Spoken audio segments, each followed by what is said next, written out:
Hello everyone. आज की video में आपका स्वागत है। तो आज हम बात करने वाले हैं इंडेक्स म्यूचुअल फंड क्या होते हैं।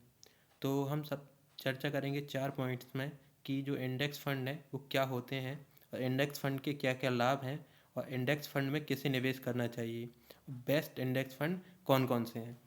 तो सबसे पहले चर्चा शुरू करते हैं कि इंडेक्स फंड होते क्या हैं। इंडेक्स जो फंड होते हैं वो एक प्रकार से पैसिव इंडेक्स फंड होते हैं जो म्यूचुअल फंड मैनेज करता है, जिसमें निफ्टी 50, निफ्टी नेक्स्ट 50 हुआ, सेंसेक्स हुआ, मिड कैप हुआ, माइक्रो कैप हुआ, स्मॉल कैप हुआ, जितने सारे ये एनएससी या बीएससी के इंडेक्स हैं तो ये हो सकते हैं।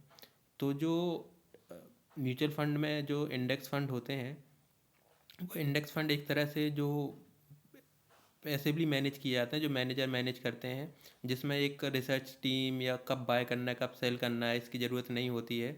इसमें डायरेक्ट इन्वेस्ट कर सकते हैं और इन्वेस्टर अपना पैसा म्यूचुअल फंड को दे के डायरेक्ट इंडेक्स फंड में इन्वेस्ट कर सकता है या डायरेक्ट ईटीएफ के थ्रू भी इन्वेस्ट कर सकता है शेयर बाज़ार में जिसका डीमेट अकाउंट है। तो अब चर्चा करते हैं कि जो इंडेक्स फंड हो किस टाइप के होते हैं। जैसे इंडेक्स फंड जो होते हैं एक टाइप से एक्टिवली मैनेज फंड होते हैं जो म्यूचुअल फंड मैनेज करते हैं, जिसमें एक मैनेजर होता है, एक विशेषज्ञ टीम होती है और फंड मैनेजर अपनी रणनीतिक टीम के अनुसार निर्णय लेता है कब बाय करना है कब सेल करना है और कौन सा स्टॉक लेना है कौन सा नहीं लेना है।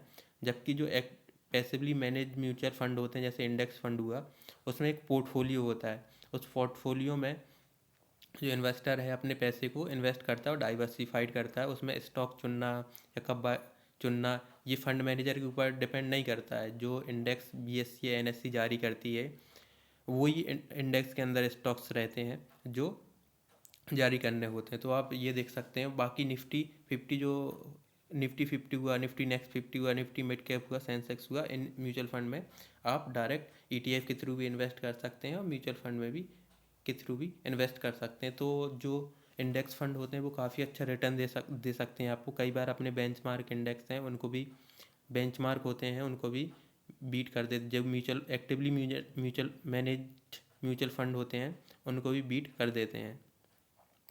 तो जो इंडेक्स फंड होते हैं वो आपको काफ़ी अच्छा रिटर्न देते हैं। तो अब बात करते हैं जो इंडेक्स फंड है वो क्यों लाभदायक है। तो जो इंडेक्स फंड है उसकी भारत में लोकप्रियता बढ़ी है क्योंकि ये पारंपरिक रूप से जो सक्रिय रूप से प्रबंधित म्यूचुअल फंड होते हैं उनकी तुलना में काफ़ी ज़्यादा लाभ प्रदान करते हैं और बड़ी संख्या में लोग जो इंडेक्स फंड में निवेश कर रहे हैं एक्टिवली मैनेज म्यूचुअल फंड की जगह, क्योंकि ये इनका एक्सपेंस रेशियो कम होता है, लो कॉस्ट ऑफ इन्वेस्टमेंट होता है और इनका रिटर्न भी अच्छा होता है। तो जो इसके जो फ़ायदे होते हैं इसमें जो फंड मैनेजर है उसका कोई बात नहीं होता है कि मुझे ये स्टॉक खरीदना है, ये खरीदना है, ये नहीं खरीदना है। जो इंडेक्स में स्टॉक्स रहते हैं उसी में इन्वेस्ट करना होता है। जो इसकी इन्वेस्टमेंट की कॉस्ट होती है वो कॉस्ट काफ़ी लो होती है क्योंकि जो इन्वेस्टमेंट का एक्सपेंस रेशियो होता है वो काफ़ी कम होता है इंडेक्स फंड का। और इसका जो पोर्टफोलियो है वो काफ़ी डाइवर्सिफाइड होता है। तो डाइवर्सिफाइड इन्वेस्ट करने का ये फ़ायदा होता है कि कभी कोई सेक्टर नहीं चल रहा, जैसे आईटी सेक्टर काम नहीं कर रहा तो फार्मा सेक्टर काम कर रहा, फार्मा नहीं कर रहा तो ऑटोमोबाइल कर रहा है, ऑटोमोबाइल नहीं कर रहा तो एफएमसीजी कर रहा है। तो पोर्टफोलियो डाइवर्सिफिकेशन है, ये काफ़ी अच्छा फ़ायदा होता है जो आपके पोर्टफोलियो को स्टेबल रखता है और ग्रोथ भी अच्छी देता है। उसके बाद बात करते हैं कि इंडेक्स फंड में किसे निवेश करना चाहिए। तो इन्वेस्टर जो होते हैं जो मार्केट को ट्रैक नहीं कर सकते लगातार तो वो इंडेक्स फंड में इन्वेस्ट कर सकते हैं। और जो इन्वेस्टर मार्केट के रिटर्न के हिसाब से हैप्पी हैं, जो मार्केट रिटर्न दे रहा हो उसके हिसाब से हैप्पी, तो वो भी इन्वेस्ट कर सकते हैं। और जो इन्वेस्टर जो म्यूचुअल फंड मैनेजर की गलतियां उसको रिपीट नहीं करना चाहते या उसको नहीं होने देना चाहते अपने पोर्टफोलियो में, तो वो डायरेक्ट इंडेक्स फंड में इन्वेस्ट करते हैं जो बीएससी एनएससी के वेबसाइट पर लिस्टेड है। डायरेक्ट आप बैंक से भी कर सकते हैं या किसी भी ऐप से कर सकते हैं। तो सबसे पहला जो इंडेक्स फंड है वो है मोतीलाल ओसवाल का निफ्टी 500 इंडेक्स फंड। तो आप इसका देख सकते हैं CAGR 5 साल का 20% के करीब है और EMU भी 2000 करोड़ के करीब है। तो इसके जो सेक्टोरल इन्वेस्टमेंट है एलोकेशन है वो है financial, IT, consumer, industrial, material. तो आप देख सकते हैं इसका पोर्टफोलियो कितना ज़्यादा डाइवर्सिफाइड है। और इसकी जो फंड होल्डिंग है वो है HDFC bank, ICICI bank, Reliance, Infosys, ITC। तो इसकी ये देख सकते हैं आप टॉप होल्डिंग, ये सारी टॉप होल्डिंग रही है। उसके बाद जो दूसरा फंड है वो है मोतीलाल ओसवाल का मिड कैप 150 इंडेक्स फंड। ज़रूरी नहीं है कि जो फंड मैं बता रहा हूँ उसी में इन्वेस्ट करें। जैसे मिड कैप का जो मोतीलाल ओसवाल का है, इसके बहुत सारे अलग अलग एएमसीज जारी करते हैं, जैसे टाटा हुआ, कोटक हुआ, एक्सिस हुआ, आईसीआईसीआई हुआ, तो उनके भी मिड कैप 150 इंडेक्स फंड हैं, तो आप उनमें भी इन्वेस्ट कर सकते हैं। फंड सारे एक से ही होते हैं, बस एएमसीज का फ़र्क होता है, क्योंकि ये जो इंडेक्स है वो इंडेक्स के हिसाब से रिटर्न देते हैं। तो आप इसका CAGR देख सकते हैं, 30% के हिसाब से CAGR है, तो ये काफ़ी ज़्यादा होता है स्टॉक मार्केट में CAGR के हिसाब से रिटर्न। तो इसमें आपको अच्छा रिटर्न मिल सकता है मिड कैप। बाकी रिस्क इसमें हाई रहता है, क्योंकि जो लार्ज कैप स्टॉक रहते हैं वो स्टेबल होते हैं, जबकि मिड कैप स्टॉक में वॉलेटिलिटी ज़्यादा होती है और अस्थिरता ज़्यादा होती है। इसका एक्सपेंस रेशियो आप देख सकते हैं 0.3%। तो इंडेक्स फंड का जो एक्सपेंस रेशियो है वो काफ़ी कम होता है, जो एक्टिवली मैनेज म्यूचुअल फंड होते हैं उनके कंपैरिजन में काफ़ी कम होता है। इसका सेक्टोरल इन्वेस्टमेंट आप देख सकते हैं, फाइनेंशियल हुआ, इंडस्ट्रियल हुआ, मटेरियल हुआ, कंज्यूमर हुआ, हेल्थ केयर हुआ। तो और इसकी जो फंड होल्डिंग है उसमें आप देख सकते हैं, सुजलॉन एनर्जी हुआ, मैक्स हेल्थ केयर हुआ, BSC हुआ, द इंडियन होटल हुआ, परसेंटेज सिस्टम।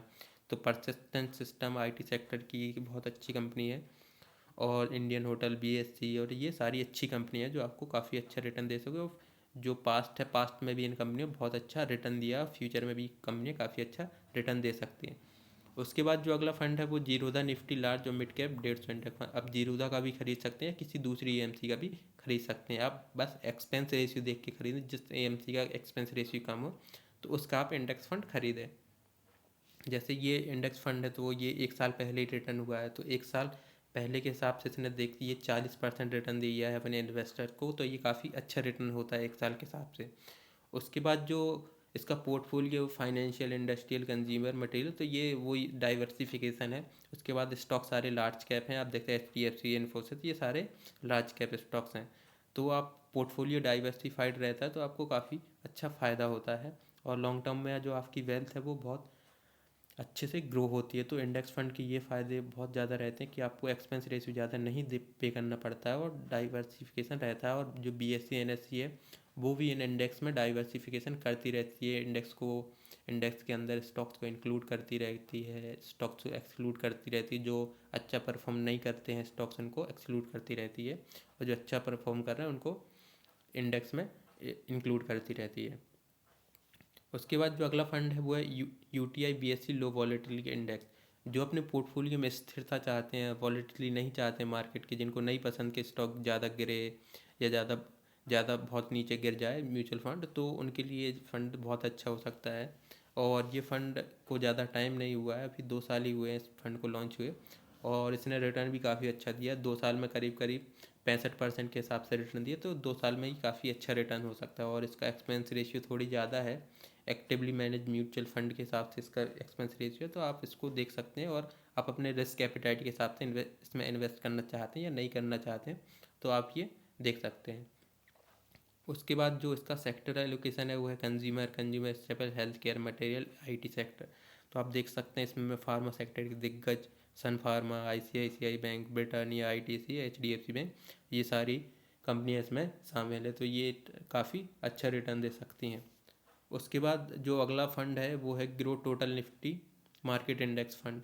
तो ये इंडेक्स फंड टोटल पूरे मार्केट के जो प्रदर्शन है उसको फॉलो करता है, तो आप इसमें इन्वेस्ट कर सकते हैं। अगर आपको मार्केट नहीं देख पाते या आपको लगता है कि निफ्टी 150 में पैसा डूब जाएगा, माइक्रो कैप में, लार्ज कैप में रिटर्न कम मिलेगा, तो आप टोटल मार्केट इंडेक्स में इन्वेस्ट करके आराम से बैठ सकते हैं, और आपको टेंशन लेने की कोई जरूरत, क्योंकि ये मार्केट के हिसाब से ही रिटर्न दे सकता है, और इसमें आप अच्छा इन्वेस्ट कर सकते हैं क्योंकि ये मार्केट के हिसाब से रिटर्न देगा। इसके बाद इसकी होल्डिंग्स की बात करते हैं, तो होल्डिंग्स ये देखिए सारी लार्ज कैप कंपनियां हैं, और इसका सेक्टरल एलोकेशन है, ये देख सकते हैं कितना डाइवर्सिफाइड है। तो जो टोटल मार्केट इंडेक्स होता है उसका एक फ़ायदा ये होता है कि ये मार्केट के हिसाब से चलता है, ये ज़्यादा गिरता नहीं है। जितना मार्केट गिरता है 1-2%, क्रैश के टाइम भी इतना ज़्यादा नहीं गिरता जितने मिड कैप और स्मॉल कैप स्टॉक्स गिरते हैं, तो ये ज़्यादा इसका ये फ़ायदा रहता है। उसके बाद जो अगला फंड है वो है मोतीलाल ओसवाल का BSC एनहेंस्ड वैल्यू फंड।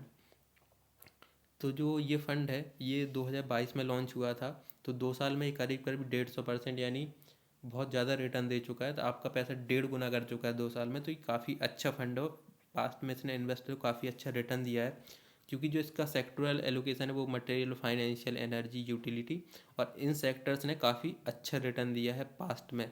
और आप इसकी होल्डिंग भी देख सकते हैं, SBI हुआ, हिंडाल्को, ग्रासिम, ONGC, BPCL। तो आप देख सकते हैं इसमें दो तो गवर्नमेंट कंपनियां हैं, PSU, और ये देख सकते हैं कमोडिटी कंपनियां। तो इनने काफ़ी अच्छा रिटर्न दिया पास्ट में, और फ्यूचर में भी हो सकता है कि ये काफ़ी अच्छा रिटर्न दें। तो आप इस म्यूचुअल फंड को कंसीडर कर सकते हैं, क्योंकि इसका पी रेशियो भी काफ़ी कम है। तो ये काफ़ी अच्छा हो सकता है और आपके पोर्टफोलियो काफ़ी स्टेबिलिटी प्रदान करेगा और आपको फ्यूचर में काफ़ी अच्छा रिटर्न देगा। उसके बाद जो अगला फंड है वो है Tata Nifty 500 multi cap infrastructure fund. तो आप देखिए, जो इंफ्रास्ट्रक्चर फंड है उसमें 50% लार्ज कैप, 30% मिड कैप और 20% स्मॉल कैप में इन्वेस्ट किया हुआ है। और ये आप देख सकते हैं, इस फंड को आए हुए ज़्यादा टाइम नहीं हुआ है, अभी कम ही टाइम हुआ है। तो आप अपने रिस्क के हिसाब से इन्वेस्ट कर सकते हैं, क्योंकि इंफ्रास्ट्रक्चर सेक्टर पर सरकार का भी फोकस है, क्योंकि इंफ्रास्ट्रक्चर पर सरकार ने बहुत ज़्यादा एलोकेट किया है और सरकार चाहती है कि इंडिया में इंफ्रास्ट्रक्चर बहुत रैपिड ग्रोथ से बढ़े। तो ये काफ़ी अच्छा म्यूचुअल फंड हो सकता है।